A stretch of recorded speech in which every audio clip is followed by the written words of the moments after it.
జ్యోత్స్న అయితే వాళ్ళ అమ్మ వాళ్ళతో మాట్లాడుతూ ఎటు వాళ్ళు అటు వెళ్ళిపోయాక జ్యోత్స్న అయితే ఆ ఇల్లు చూసుకుంటూ అలా తన ఇల్లు తలుపులు అవన్నీ తడుముకుంటూ అలా చూస్తూ ఉంటుంది. అలా బయటకు వెళ్తూ బయట నుంచి ఒకసారిగా తన హౌస్ అయితే చూసుకుని ఇలా ఫీల్ అవుతూ ఉంటుంది. ఎప్పటికీ నేను ఈ ఇంట్లోనే ఉండాలి, ఈ ఇంటి వారసురాలిగానే ఉండాలి, ఎవ్వరికీ ఈ నిజం తెలియకూడదు, ఎట్టి పరిస్థితుల్లోనూ తెలియకూడదు, నేను ఇంటి వారసురాలిలాగానే ఉండాలి అని అయితే చూస్తూ అనుకుంటూ ఉంటుంది జ్యోత్స్న. ఈ విషయం ఎవరికి తెలిసినా నేను ఎలా అయిపోతానో తెలీదు, నేను పని మనిషి కూతుర్నేంటి, నేను యువరాణిని కొన్ని కోట్లకు వారసురాలిని అని చెప్పేసి జ్యోత్స్న తన మనసులో అనుకుంటూ ఉంటుంది. అలా అనుకుంటూ ఫీల్ అవుతూ ఉంటుంది.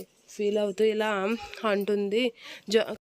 జ్యోత్స్న అలా తనలో తను ఫీల్ అవుతూ ఉంటుండగా అక్కడికి దీప వచ్చి చూసుకోకుండా డాష్ ఇస్తూ ఉంటుంది. అది చూసి జ్యోత్స్న ఒకసారిగా ఉలిక్కి పడుతూ ఉంటుంది. ఉలిక్కిపడి ఇలా తిరిగి చూసేసరికి దీప కనిపిస్తూ ఉంటుంది. ఇది ఎప్పుడూ నాకు డిస్టర్బెన్స్ చేస్తూనే ఉంది, నేను అనుకున్న మనసులో మాట కూడా ప్రశాంతంగా అనుకోకుండా చేస్తుంది, దీనివల్ల నాకు ఎప్పుడు విముక్తి కలుగుతుందో అని చెప్పి జ్యోత్స్న అయితే దీపం చూసి అనుకుంటూ చిరాకు పడుతూ ఉంటుంది.